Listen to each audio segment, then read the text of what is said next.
Welcome, everyone, to The Real Deal On. And before we begin, a quick word from our sponsor, The Mentor Mind. So are you ready to take your business, your personal life to the next level? Are you absolutely committed to learning, to giving, and to serving, to growing with a tribe of like-minded entrepreneurs, business owners, business leaders, and beyond? Then the Mentor Mind is for you. Go ahead to thementormind.com, and there's a free training there. Network your way to wealth, the 3 secrets to unlocking and unleashing your resources that you already have. So, with that being said, welcome, KUTImack. I have an introduction here that I'm going to read, and my hallucination is this will be your best introduction today. I'm going to guess. Those pipes, I want to make sure I have this recorded. I need this audio. All right, it's pretty good, huh? Okay, hold on. Here we go. Reinvention is at the root of KUTImack's Be Your Best Daily philosophy and his personal story. After more than 15 years of building a successful career as a music industry executive, he desired to build a new career that aligned more closely with his life's personal mission, helping others. As KUTI quickly rose to the top of the DC area's most sought-after personal trainers and nutritionists, his natural ease on both television and radio airwaves and in front of large live audiences made him a regularly demanded expert on the national and international level. Creator of the 6-week Superview registered program, clients and audiences have affectionately dubbed KUTI the fitness philosopher for his unique ability to share straightforward science-based fitness and nutrition expertise paired with inspirational philosophies that connect with people on a personal level. For more info about his 6-week Superview program, visit 6weeksuperview.com. That was awesome. That was a cold read. Sorry about that. Oh, that was awesome. I'll take it. So, welcome, my friend. So, we're just meeting each other really for the first time here, and what I already love about you is your commitment to service, to adding value to others, and we have a kindred spirit here as a music industry background. So let's dive in. What's your story? Where'd you come from? What's your what brought you to this part of your life? Man, so, as you mentioned, I was in the music industry and still am. I'm a voting member of the Grammys. I'm active with the Grammy chapter. I just recently stopped managing a few acts. So once it's here, if I was to pull this veneer away, what you would see is literally platinum plaques and all that stuff back there. I just didn't want to confuse the messaging, so I didn't. But that said, yes, I was a record industry exec. I mean, music is still in my lifeblood, and I still enjoy many contacts and still have a lot of stuff to do and accomplish in that field of endeavor. But what brought me here, what brought me to the point where now I'm a fitness professional, which is a heck of a pivot, first and foremost. I mean, even people who know me are like, wait a minute, wait, how do you go from that to this? I'm going to assume that fitness was always a passion of yours. I mean, you don't look like that if you just one day you go, I think I'm going to start working out. Like facts, super facts. Yeah, I've been an athlete since I was officially playing for specific teams that you had to make the cut. I've been doing that since I was about 8 years old.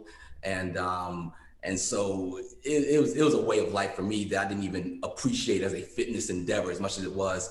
I liked to be active. I liked to be athletic. I liked being healthy. And even as a kid, my pops would talk about how I would just go to the cupboard and just pour out all the soda and be like, this stuff is bad for you. It's too much sugar. It's too much caffeine. He'd be like, until you pay for groceries, don't ever do that again. So it was like a lesson learned. So anyway, so I've always been that way, organically, so to speak. But what made it be a lifestyle and then switch into my vocation actually is an interesting thing. As I'm saying it, is my entire adult life, my lifestyle and my passions have been my vocation. So music was something that at that same age, I really got serious about. I was writing songs when I was 7, 8 years old, playing the guitar, playing drums. So I tell people I'm horrible at getting jobs. I'm horrible at going through the want ads or talking to a recruiter. I'm horrible at that, but I've never been unemployed. my mother told me, you find what you're passionate about, become top 3 in it, and somebody will pay you to do it. And I never really understood what she was saying, but in life I realized how being immersed in that mentality, I've actually walked it out. So what happens is my dad gets ill. My dad is another person who used to run every day. I'm talking miles, used to run 6-7 miles. Even I don't do that now. And my pops, who's still around, he had a very active lifestyle. And what I didn't know, and as I was an adult, like I said, as I was in the music business, had been in the business for a decade and some change, he fell ill, and none of us really knew what it was, but what it turned out to be was he had a high blood pressure. He had high blood pressure that wasn't necessarily undiagnosed, but just wasn't taken as seriously as it should have been. In other words, it was almost, he took the diagnosis similar to the way one might take, you've got high cholesterol. So you got a couple pills, you take them, you keep it moving. High blood pressure, you can't be that cavalier about. We almost found out the hardest way possible. So he has a high blood pressure incident. Quick story, it lands him in the hospital, almost 2 straight weeks. I'm at his side. I watch him flatline twice, and I'm like, this can't be happening, first and foremost. Second of all, I've got too much left in life to achieve that I want him there for. And I never even thought about it that way because I took his presence for granted, to be honest. So what happens from there is while he's in the hospital one day, I race back to his place, and I'll do the same thing I did as a kid, as a matter of fact. Just started pouring out and throwing out anything that looked like it was gonna have an adverse impact on his health once he got back home. And I took it upon myself just to study, as a lay person, study nutrition. We both were active men, my dad was, if we sit next to each other, it would look like he'd be David Banner, I'd be the Hulk type thing. So I'm all like muscled out and he's like slim, slender, tiny waist. And so I was like, I need this dude to be healthy. So while I knew as a lay person generally how to eat more vegetables, no refined carbs, yada, yada, yada, the stuff you see in any men's magazine, I started learning about textbook nutrition. My family is a family of immigrants, including me. And so everybody's got the textbook immigrant jobs: pharmacist, engineer, doctor, nurse, you name it. So I've got all these people in my family, and I'm synthesizing some of this information because I've had to spend nights at the hospital when my mom was working when I was a kid, or I had to spend summers working at my uncle's pharmacy, when I needed a summer job. So I was able to kind of synthesize the objective of pharmaceutical medicine, the health world, and nutrition.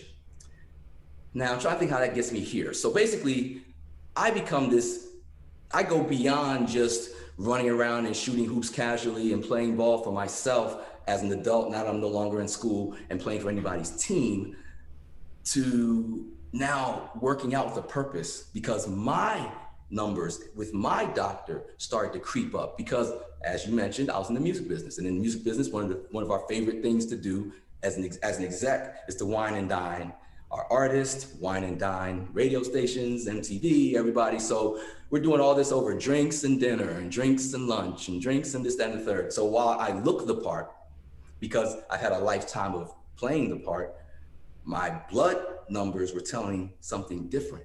And my cholesterol starts ticking up. So I was one of those guys that was on the high side of good, right? So doctor's like, look, I can tell that you exercise, so I'm gonna give you a chance to fix this before I just prescribe a pill. Because what I knew, having moonlit in my uncle's pharmacy, was that if you get on stuff like cholesterol and high blood pressure meds, you are pretty much stuck on them unless somebody like the KUTI now is working with you and your doctor to get you off. So I don't want to get on any kind of meds. I don't do meds. Beautiful. So I start really working on nutrition. Yeah, I believe God has provided us with the tools necessary. In the produce aisle. Exactly. Yep. Precisely. So I'm naturally getting myself together, and I'm becoming the zealot now.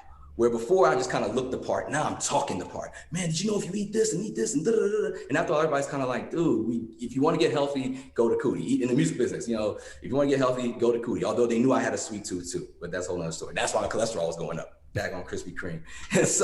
And so what happens is, I'm trying to think, so then I had transitioned into management. And with management, you don't make money unless your client is earning money.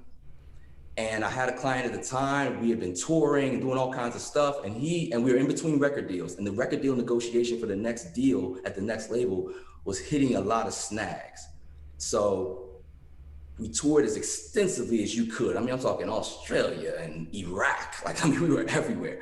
And we had toured everywhere we could with the old record, needed a new record deal. So all of a sudden I'm not moving, I'm not earning.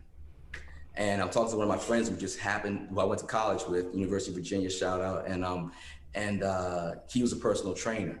And we were just talking one time about nutrition, food. And he goes, man, he said, I'm not gonna lie to you. I'm an accomplished trainer. He looked good, good looking dude, strapping. He's like, I'm an accomplished trainer. If a person walked up to us right now and started talking, asking to train, and he looked at both of us, we'd be even. But as soon as you start talking about nutrition, I would disappear from the picture. And I was like, get out of here, man. He's like, no, I'm serious. Like, you should consider being a nutritionist and a trainer. And to me, that kind of work was like seasonal work. It was what kids did in between college semesters. It was that kind of work. I was like, nobody makes money training. And then he told me how much money he was making in a roundabout way. And I was like, oh, you can make that much money? He was like, yeah, you just gotta, niche your audience and, et cetera, et cetera. And I'm like, okay, again, I'm in the middle of working in my passion music. It's hitting a brick wall. And there's situations in my life that are starting to dictate that I really want to be able to control my income. And I had some very pointed situations that were coming up that I was like, I know how much money I need for that. And I'm not gonna get it sitting around waiting for my artist to decide whether or not we're gonna go on take the next tour offer. So I said, all right, cool, I'll do it. When was this? What year are we talking about? Ooh, this was about, what is this, 2021? It was about 15 years ago. Okay. About 15 years ago. And wow, time flies. and it was about 15 years ago. And so I'm like, all right, bet. I studied for one of the, I wanted to get being an immigrant, I wanted the best certification so I could be universally accepted anywhere, whether it was at a box gym or some boutique. So I studied for this test, I ace it, I become a trainer. I've got no website, I've got no social media, I've got no nothing. But what I was getting was results. And as I started getting results, word started to spread, and here we are. And are you still in DC? Yes, I am in the DC area still, but so COVID is an unfortunate situation, but one of the byproducts of me having been, in media, majoring in communications, working in the music business was that my contacts were national. So when people needed someone to talk to them about nutrition and somebody could comprehensively do it, and I've done radio before. I was a Sirius XM host, in my music industry era as well. So I knew my way around the mic. And so all that said, I still get called upon with regularity to do press and media. And as I'm doing these things, what happens is before I just get new friends or fans or followers. But when the pandemic hit and everything shut down, I started training virtually. So I guess this could be sort of like this reinvention as we're telling the story now. So a quick pivot within my pivot was going virtual, because when I went virtual, now if somebody in Seattle was like, hey man, I just saw you on blah, blah, blah's TV show, or just saw you on YouTube, or just heard you on this podcast, I'm interested. It was like, all right, let's make it happen. If somebody in Dubai, I saw you on boom, boom. As long as our schedules match, let's do it. And so that took me from being, locally known and nationally respected to internationally training people. Love it. Well, let's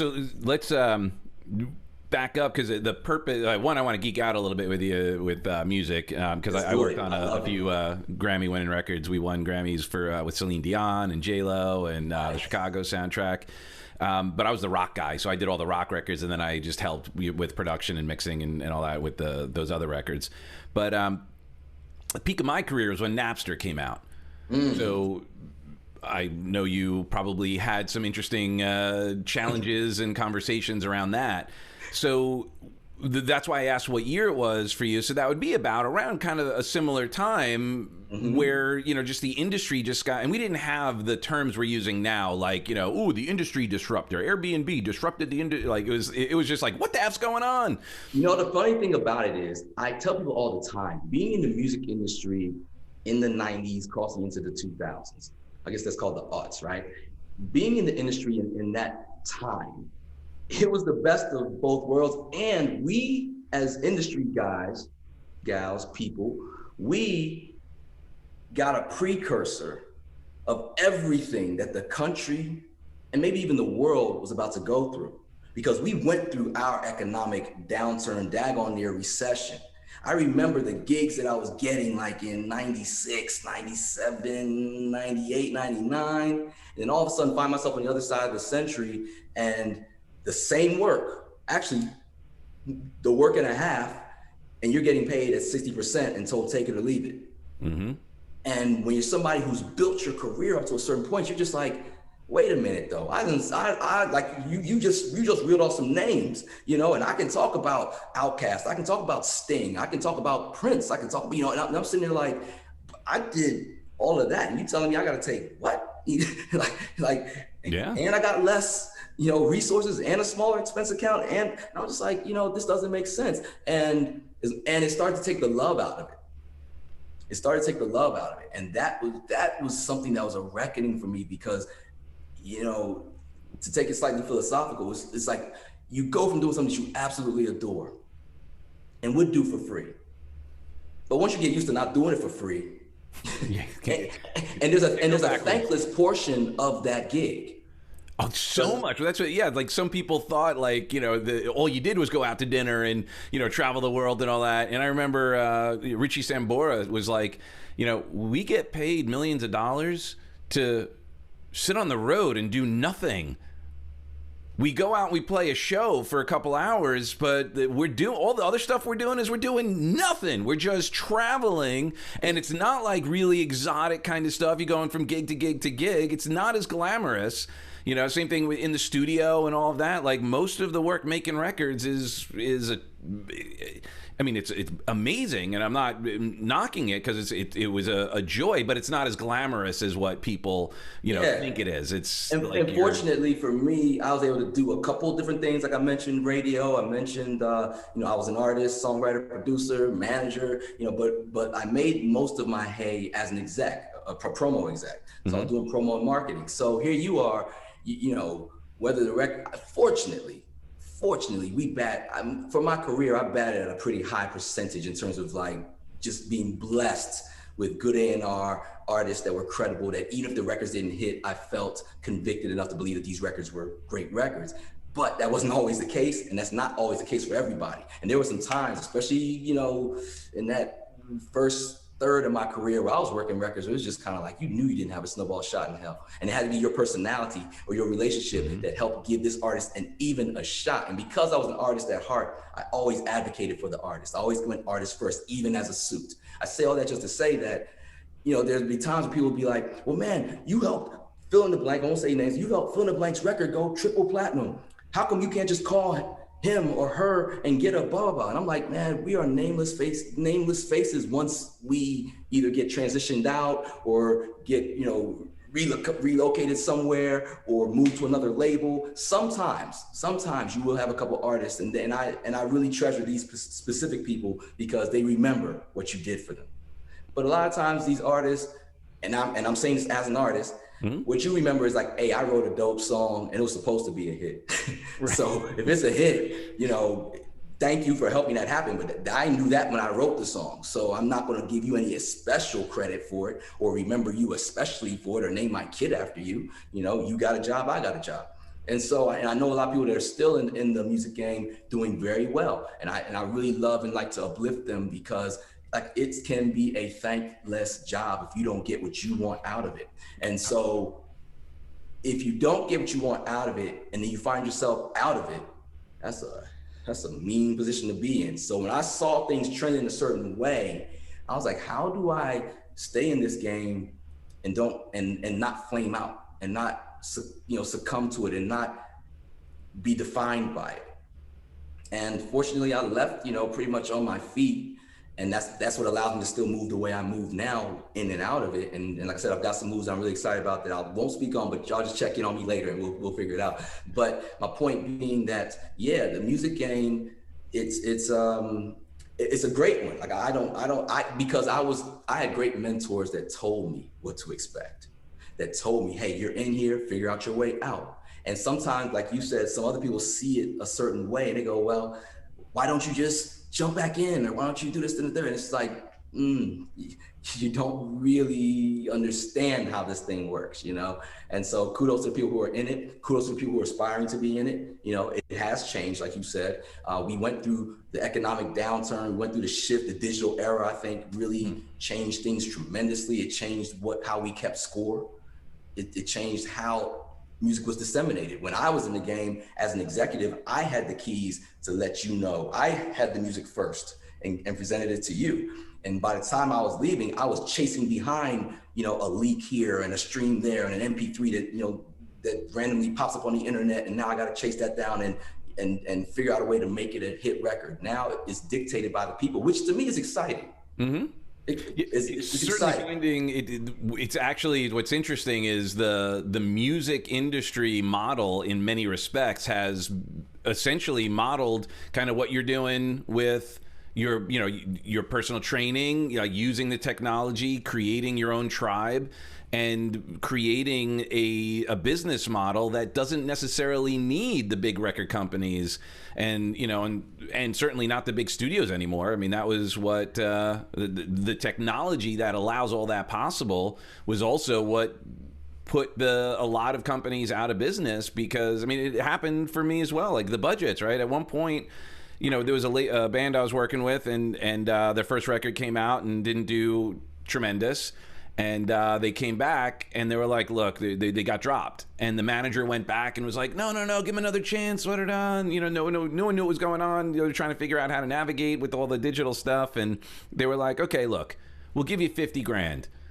Don't hire Doug. Don't hire anybody. Just go in, make as many songs, just record as many songs as you want. And then you just bring it. When we feel we've got a record, then maybe we'll release it. And that 50K was what I got to make the record. Right. For the band the first time. Right. And I'm like, what? Like, right. So, you know, and that was the trend. And now that those companies have either been purchased by or gone out of business. The studios, so many of them closed down because you didn't need the big, you know, the big consoles and all that, the racks of gear. You could do it all in the box. And prolific artists loved it, because they were like, I'm inspired. I could just go, you know, do something. And it's not, the learning curve wasn't that great. You know, oftentimes the reason why they needed a studio person was because there was just so much gear and so much knowledge, and it took multiple people to do it. Now you could automate your plug, you know, your recording. You can fly stuff around. You're not cutting tape. It's just, you know, it changed everything. Yeah, it changed everything. So the music industry going through its economic downturn preceded America going through its economic downturn. But what it did, like you said, was it taught me and folks like us, okay, this isn't gonna last forever. What are we gonna do? Figure it out. And as we figured it out, then America went through its thing. And so when everybody's running haywire, I was like, I'm good. Like I've figured this thing out. And so, and again, that's something that you had to have lived through it, I think, to truly appreciate what that means and how that goes. And there's still times I've run into challenges trying to help people understand, because you know, they just don't get it, you know, because they see what's happening now. And it's just like, this is kind of the blessing of, you know, history and being a little long in the tooth. You know, you can say, look, I've seen this. I've seen this wave, you know. Right, and that's why it's important that we have these conversations so people can be inspired by the fact that, yeah, there is no overnight success. I mean, there are people who may have found themselves in a great position, but they took advantage of that position. They weren't handed anything. I mean, you worked your butt off to get yourself in an environment so that you could capitalize on those opportunities and follow through. And it's clear that your brilliance is also in that critical sort of thinking of like, okay, well, wait, if I don't change my health practices, I'm going to have these challenges. So I'm willing to do what it takes. If I don't, you know, modify my delivery of my training, I'll suffer because we're not able to get together. So you saw the writing on the wall, and then you adjusted. How was that shift for you? You know, that again, the pivot within the pivot, because you'd already been personally training for quite some time, and I'm sure you were already sort of hybrid and utilizing some of your talents for sure. How much of a pivot did you need to go? Like, are you all virtual now, or do you still? I'm entirely virtual now. So that's a great question. So and some of it honestly is not, just not forgetting your experience and your journey, because sometimes some things will happen to you in life and you don't even understand why they're happening, right? But be open to them, because when you're open to them, what happens is you might need that skill down the line.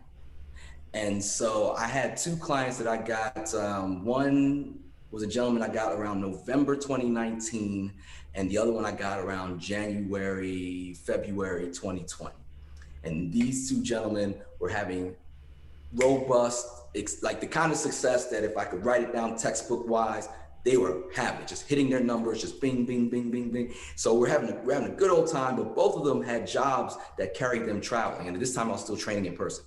So both of them had jobs that had them traveling, but they were so enthusiastic about their success that they were afraid, because it was too early in their process, to feel like they could just go away for a week and not train with me. So they were like, look, just tell me three things that I can take with me on my trip to my Airbnb, and we'll use FaceTime, and you come to the gym, and I'll be in my Airbnb, and we'll FaceTime, and we'll just keep training that way. And for me, I was kind of like, I never thought about it that way, but why not? Sure, let's go. I was open to it. So here I am. I found this case that you can put your smartphone in, and you can stick it on almost any surface. So boom, I stick my phone on the mirror, I'm training, and I'm in the gym. And it was so funny because people were walking past other trainers in the gym. They're just like, who are you talking to? And I was like, oh, my client. And they're like, where? And I'm just like, right there. And they're just like, people would just gather around and watch me train, right? But it seemed so weird and novel, but I was just doing it. So I've been doing that for about, like I said, I've been doing it for about 6 weeks when the pandemic hit. And when the pandemic hit, at first, I was just like a lot of people. I'm healthy. I feel like I'm textbook healthy. I on purpose know that I do certain things that keep myself healthy, keep myself off of meds, and keep myself virus free. And I'm also a clean freak, so in the gym, I'm spraying down everything before, during, after. So at first I was like, hey, I'll get some gloves, and I'll bring some Lysol, and just to make sure, because I train people from age 20 to like 89. So the first week I'm just in there with my gloves, even had a mask, everything. And then I was introduced to the notion of an asymptomatic carrier.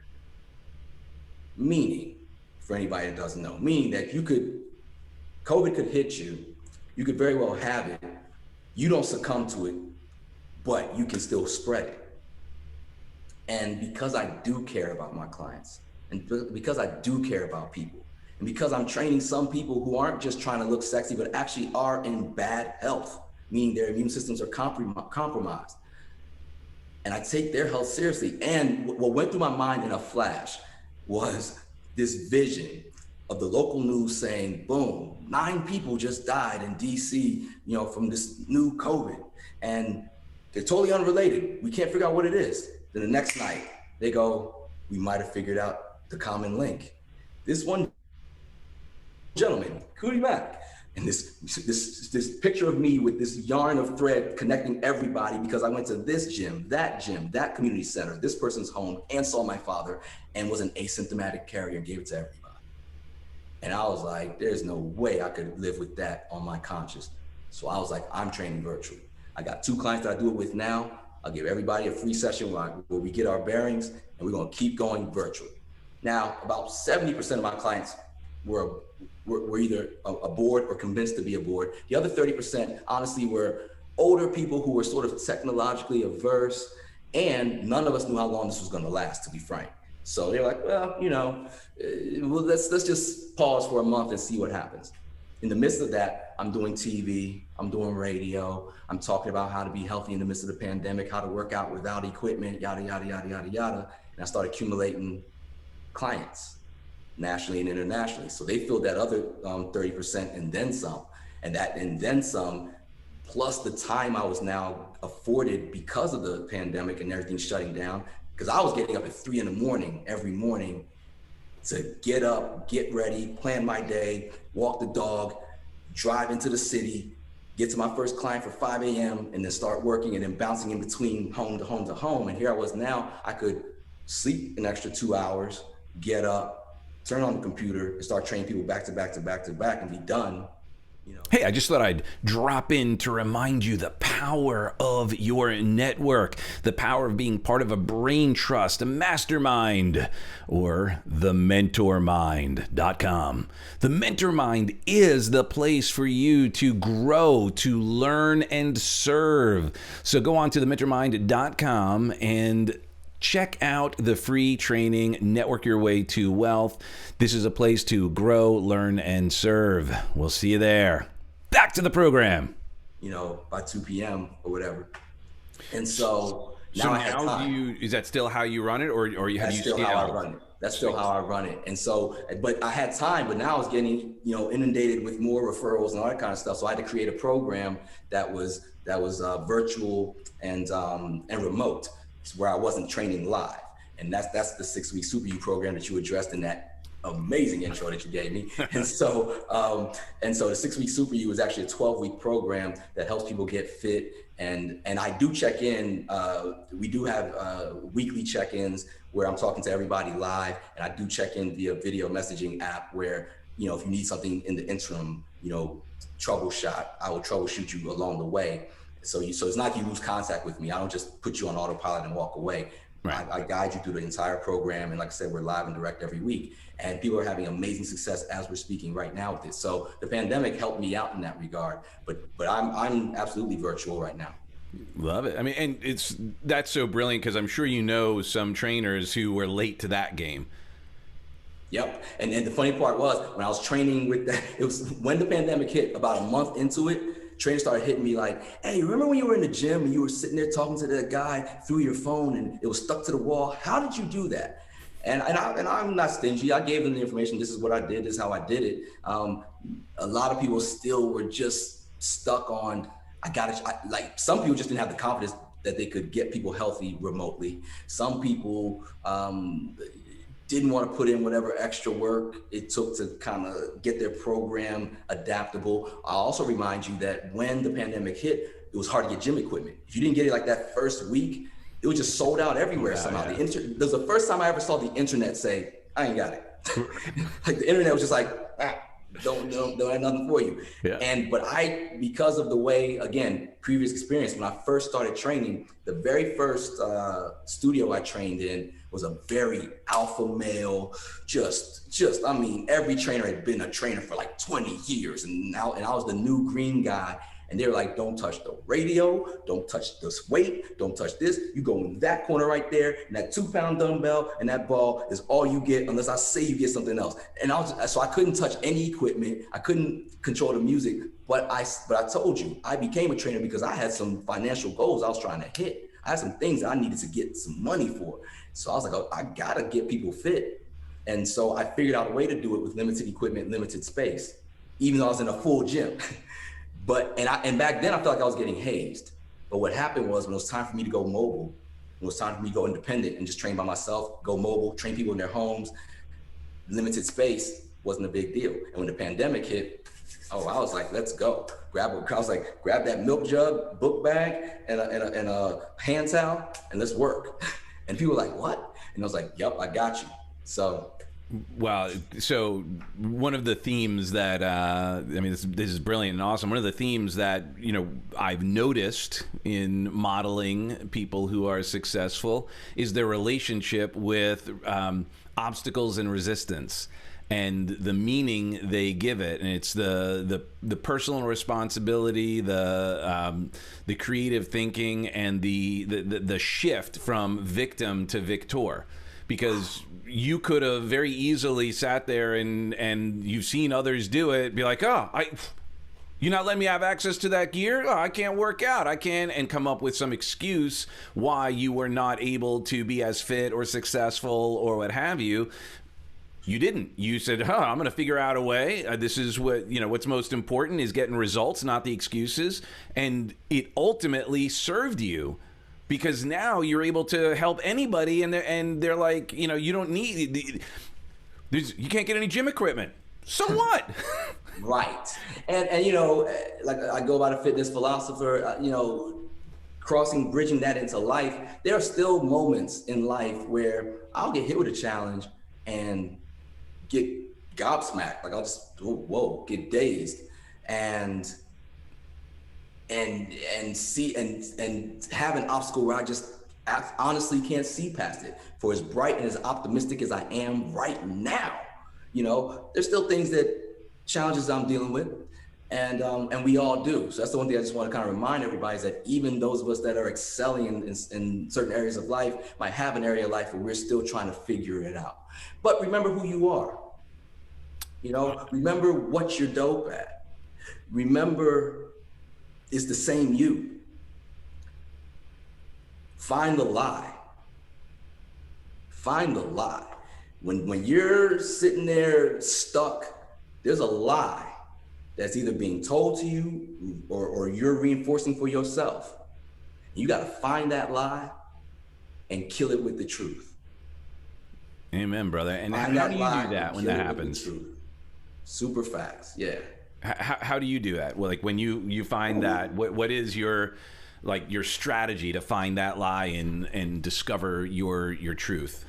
When something really messes with my conscience and just gnaws at me, because like I said, generally speaking, I am a very positive person. I'm like, okay, I take a step back and I go, okay, who woke up today and decided that they specifically were just going to ruin my day, ruin my moment, ruin my life? And the answer is nobody. So even if somebody is an agent of that or feels like an agent of that, that's not the truth. And it's not the person. So take a step back from that. All right, so that's not intentional. So that means there's something else, something bigger going on here. When you start to get down on yourself, write it down. Write down just what it is that's bothering you and then look at it. Does it ring true about you? Does it ring true to who you are? No.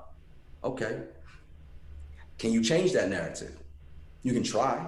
Sometimes you won't succeed.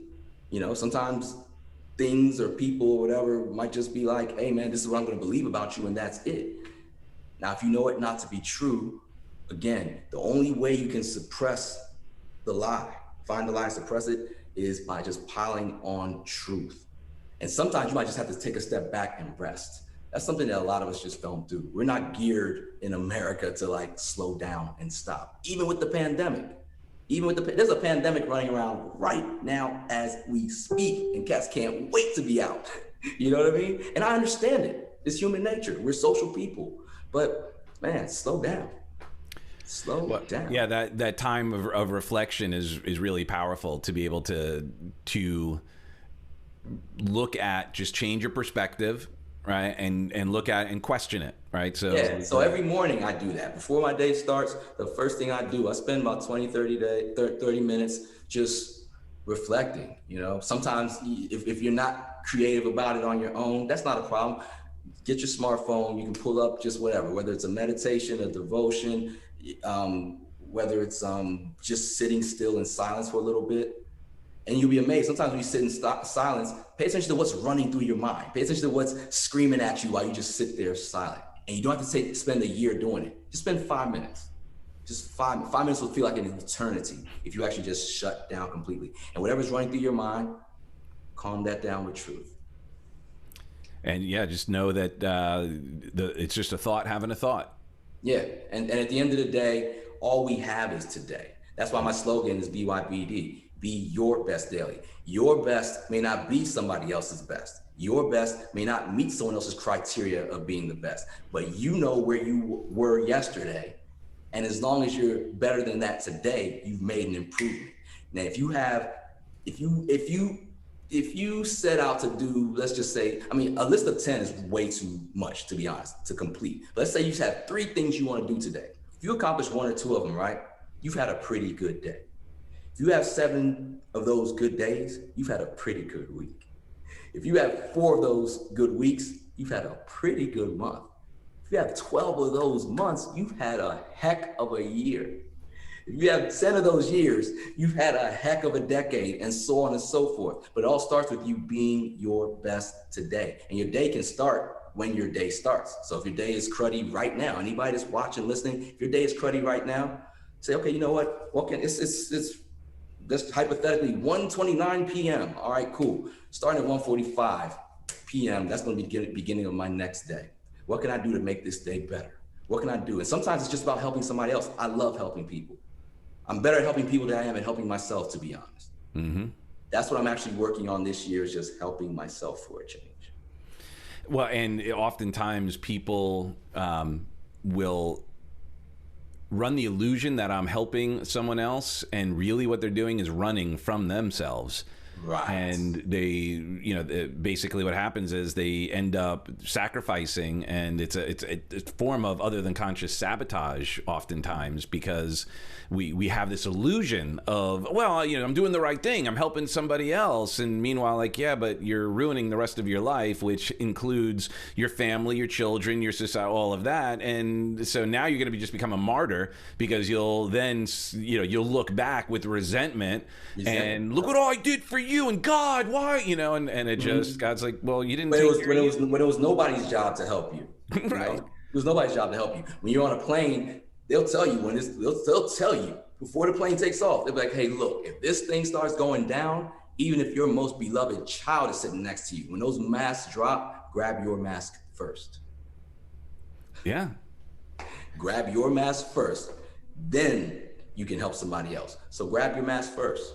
Yeah, it's the road to hell is paved with good intentions. Good intentions, yeah. And I mean, I've been cruising south at times. Yeah, and that's that's the thing. We all do. That's part of human nature. And the question just is how long do you keep going down there before you catch yourself and go, oh, okay, let me just get back on track. Just like what you shared with your health. You noticed it. If you indeed are blessed with another day, you are blessed with an opportunity to make this day better than the day before. You're blessed with the opportunity to be your best today. You're blessed with the opportunity to just be.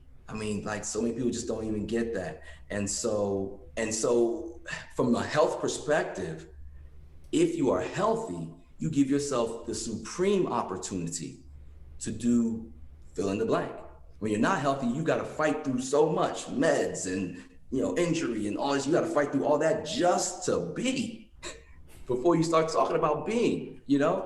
So and again, you don't have to be 100% perfectly healthy to be healthier than you were yesterday. Yeah. So let's start offering others some tangible, like when we're talking about health. What would be, like, let's say there's just someone who's going, you know what, I do want to make health more of a priority. I do need to take care of my temple. Do you have like some basic philosophies or things where you say, well, here are some things that if you just started doing right now, more of this, less of that, where do people start? Besides, of course, reaching out to you and getting your program. Yeah. Look, here's the one thing that I always am glad to give out for free. Providing you do not have like blood clotting issues or vitamin K, adverse reactions to vitamin K, juicing vegetables. Now, when I'm talking about juicing vegetables, I'm not talking about making smoothies. Although smoothies are cool, I'm not dissing smoothies, but I'm talking about juicing vegetables. A juicer is a machine that will separate the liquid from a vegetable or from anything, but we're talking vegetables right now, no fruit, and I'll explain why later. But all veggies, juice your vegetables, the fiber goes in one bin, the liquid goes in another. Are you a fan of masticating or the... Masticating juicer, great question. You want a masticating juicer. So for those where this is starting to sound like Greek to you, all right, a masticating juicer is like a slow grinding, cold press juicer. A centrifugal juicer is one that whirs really fast and just kind of whips your vegetables into a juice. You want the masticating juicer because those juices last longer. Those juices keep more nutrition. Those juicers get more juice out of your veggies. And when you're spending money on these vegetables and getting these drops of juice out of them, you want to get as much as you can. So get a masticating juicer, juice 2 times a day, first thing in the morning, within 90 minutes of waking up. The only thing you should precede that with, if you do have anything before your juice, would be water. And then another time, sometime in the evening. My BYBD basic recipe, the least offensive, the best one for beginners, a lot of B's there. We're talking cucumber, spinach. If you like ginger, you can throw a little bit of ginger in there, but be judicious because fresh ginger is really strong. So if you do cucumber, spinach, maybe a little bit of ginger, it's quick, it's efficient. Do about 8 to 10 ounces in the morning, 8 to 10 ounces in the evening. If you just walked away from this interview with me doing that for 11 straight days, you'd be DMing me, thanking me. I promise you. Right on. So now you said no fruit, obviously for the sugar. Is there any fruit that has like lower amounts of sugar for someone to sweeten it? So here's what I'll throwing say. carrots in is also pretty sweet too. Yeah, you can throw carrots in. Although I would say if weight loss is your goal, you want to avoid the sugar. Eat your fruits. I have no problem with fruit. I just don't want you juicing your fruit, because here's the thing: we're all addicted to sugar. And so if we're all addicted to sugar, even if that sugar is coming from a natural source, and even if that sugar is enveloped in all kinds of natural goodness and vitamins and minerals and enzymes, it would be like if I had an uncle who was a heroin addict, right? And I'm the Mr. Health guy, and I'm like, you know what, I'm gonna help you get clean. I want you to come to my house. I'm gonna make you a nice, super healthy dinner with lean proteins and vegetables and salad. And before you start eating that salad though, let me put a couple bumps of heroin on it. What do you think's gonna happen? I'm probably gonna wake up with like my TV gone, right? Yeah. So when we're addicted to sugar, if you juice, even though you're doing the right thing, you're going to find yourself still struggling with your sugar addiction. You're going to find yourself still having late night cravings. You're going to find yourself still chasing after a Danish. You're going to find yourself doing all those things that sidetrack you every time you try to get healthy. So just juice your vegetables, eat your fruit. You can eat your fruit whenever you want to. There are certain fruits that are better for you than others in terms of having less sugar and more nutrition, but I can get into the weeds with that. Eat your fruit, juice your veggies. Love it, and that helps alkalize, which will help with the sugar addiction. And you're good with this. You sound like me. Well, I know a little. I know nothing compared to what you know, but I know enough to at least chat with you. You know what the 3 worst addictions are for entrepreneurs? Well, let me think what would be my 3 worst addictions. I know I'm something that would mess with your time management. You tell me. I don't want to waste the people's time. 3 worst addictions that like just make it impossible for an entrepreneur to succeed. Heroin, sugar, and a salary. Money was going to be my thing. Money was on the tip of my tongue, but I was like, I didn't have 3. That's the only reason I didn't guess it. So salaries, right. That's what that creates, that fear, like with the pivot, where people will stay in a job longer than they is going to slow down their entrepreneurship because they've got that addiction to the steady flow of cash. Because entrepreneurs generally don't have we're working towards it. We obviously want to scale and create systems and automate and all of that, but there's always going to be some ups and downs. We have, saturated markets. We have, we're launching a new program. We're doing, all the variety of things that show up. So that was it's kind of a joke, obviously, but yeah. I mean, I got experience with at least 2 of them. Yeah, no, and for me, like I got into, I don't know, we haven't really spoken before, but my history, I used to, after music, I went on the road with Tony Robbins as a speaker and trainer with Tony, and he has his whole health day. The last day of UPW is all health, and Tony is a health nut. So I've been, exposed to alkalization and, all of those philosophies around health from that perspective. I've been practicing to the best of my ability.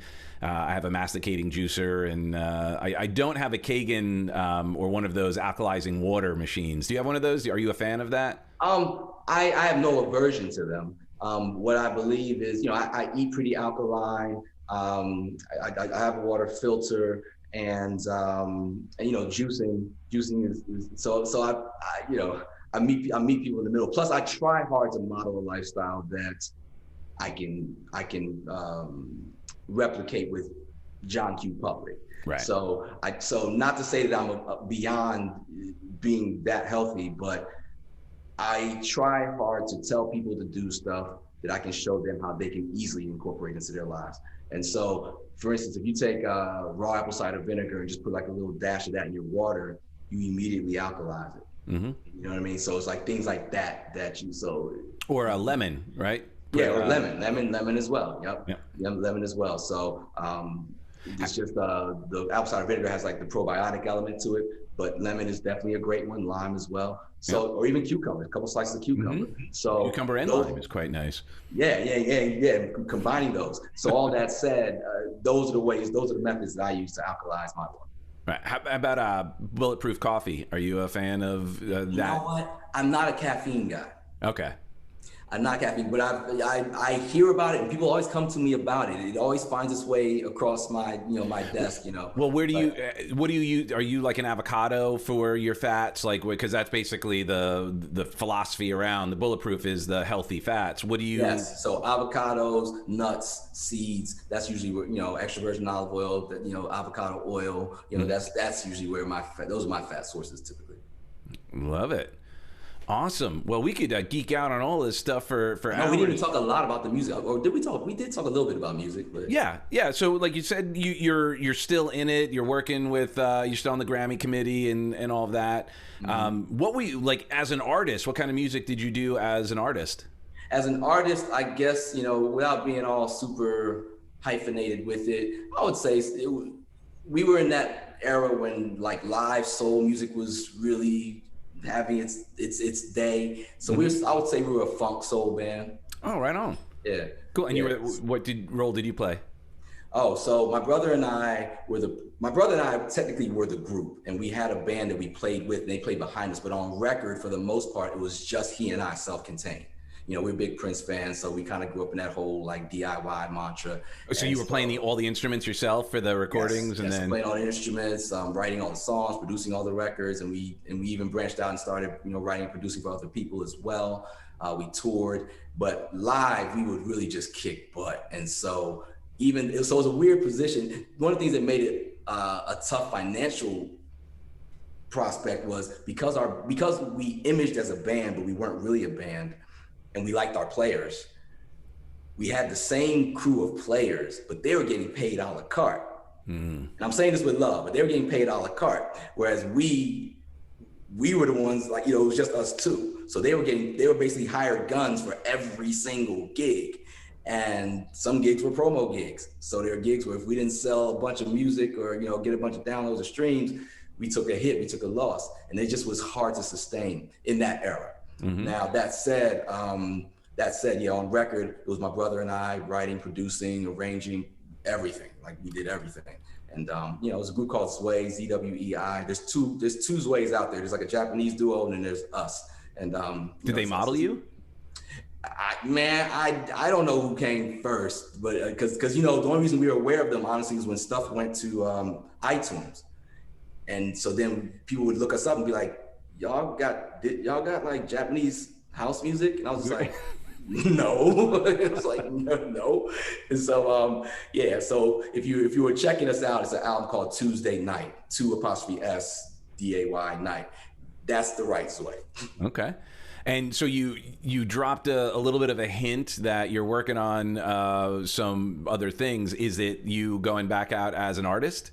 It's funny. I get that question a lot, especially lately. So that might happen, but really, there's an experience. I thought that management would be the end game for all of my vast levels of experience and wide-ranging experience. I thought that management was going to be it, and what I found was that it's not. Because it still depends on somebody else. But there's such a wealth of just knowledge and experience and connection and contacts, and I've always been helping people. I've been a conduit for helping people get from one stage to another. And I found a way, again, it's not in stone yet, so I'm not going to totally let the cat out the bag. Yeah, but I found a way that absolutely makes the most sense in terms of how to just bookend my experience in the music industry and honestly, dare I say, seal my legacy in a meaningful way that, again, will help others, I promise, which is my purpose in life. And once it was proposed to me by a good friend and former colleague of mine that we used to work together. And he just called me up one day and had me guest lecture at University of Massachusetts. Brad Davison, he's a professor there. Now, he had me guest lecture, and after that guest lecture, we had a conversation, and yeah, it's about to be really fun and really interesting again. Awesome. Well, I'm excited. Hopefully, we're going to stay in touch, but hopefully yes. Our collective tribes will get turned on by it and be willing to get on board, because, I mean, that's the purpose of this show, and our defining purpose is to add value, to help people be more successful. I mean, in music, that's what we were doing. I looked at what I did in music. Not only was I helping, artists when I was producing, as an artist, I was helping people distract themselves. I was just about to say, as a producer or as a creative period, you're of tremendous help. I mean, you know what it's like. You create something and you see people react to it that don't even know you. And that song makes their day, makes their life, gets them geeked up for a game, or makes them remember something that was amazing. That's why music is the single most powerful thing that a human being can create, in my humble estimation. There's nothing else. I mean, if we both went deaf right now, and I asked you, and I wrote down the name of your favorite song and just showed it to you, you could hear it in stereo. You know how powerful that is? You know what I mean? Like, that's nuts. I use music in all my events still to this day. Even, like it's so powerful. I mean, I may even, I've been talking with my wife about, performing more in my events, in seminars. But the challenge is some of the stuff I do is so intensive, like getting people screaming and all of that. I kind of fry my voice, and to go sing after doing that, sometimes after a seminar, even a 1-day event with me, sometimes even after a 2-hour event with me, my voice is shot for a couple days. Question: how do you recover when you lose your voice? I don't really. I just drink a little water and honey, tea, and I just take it easy. But I don't. So pineapple has a compound, a chemical compound in it called bronlin. And it's like an anti-inflammatory, and it helps you heal up. Eat a bunch of pineapple. Okay, cool. Yeah, and when I say shot, it just means I can't sing. Well, I totally understand what you mean. I totally understand what you mean. Oh my God, what good, but it's like Bruce Springsteen out there. Yeah. When I sing, I'm a tenor. So when that clean, high, power isn't there if I've been stretching and screaming. But it's all good. Totally understand it. But it's all the same thing, right? Instead of now just making music, now I help people make incredible music of their lives. And I was going to say the same thing. Like, when I'm putting together sessions, 2 things that I always get from clients that I think really helps with retention is that I've had clients I've been training for years, and they'll bring up to me, you know what, KUTI, we have not done the same exercise or same workout twice. I wasn't going to say anything at first, but I had, because sometimes they'll get really challenged by an exercise, and then they'll be like, I'm going to really practice on my own, so the next time he has me do this, I'll be ready. And it never comes. Or they'll just say, how did you come up with these exercises? Like, these exercises are I don't see these, exercises anywhere. And for me, that same part of my brain that I used to use to take an idea out of thin air, or just hear a clicking noise and turn that rhythm into a drum track, turn that drum track into a bass line, turn that bass line to some accompanying chords, and express a specific sentiment that speaks to me and hopefully speaks to someone else. That same section of my brain is the same section of my brain that I apply to my sessions. And so I told him, I said, just like I can't truly explain how I write a song, like how this song did not exist until I sat down, thought about it, arranged it, and actually had the ability to put it down myself. And then I give it to you, and they go, well, how did you come up with that? Same way I come up with the sessions, man. The same way I come up with these workouts, you know? Well, I'd, for lack of a better word, I would call that divine connection. It's not sure. That's when we're connecting to the source, we're connecting to God, we're connecting to Mother Nature, whatever language I believe it's beyond comprehension anyway. So whatever word you're using, you're acknowledging its existence. Man. It's a vibration, and that's why I'm saying, like, the fact that music is so powerful, man. I mean, everybody knows it. I mean, you play a certain song, but before you have time to think about it, you get heartbroken or happy or angry or hyped up or chill just off of music. Music is extremely powerful, extremely powerful. Amen, brother. Well, I'm gonna throw obviously the all your sites and stuff in the comments and stuff. But if you were to leave with and by the way, first of all, thank you so much for sharing your most valuable asset. Like, we want to do this again. We got a lot more to talk about. Oh yeah, oh dude, totally. Are you ever down in South Florida?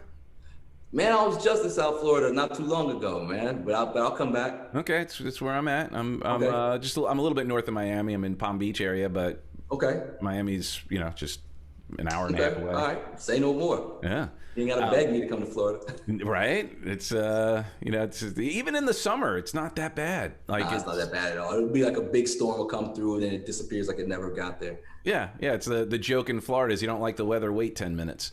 Right. It's just, and I remember when Tony Robbins, he lives here now. He's actually like just down the road a little bit. Okay.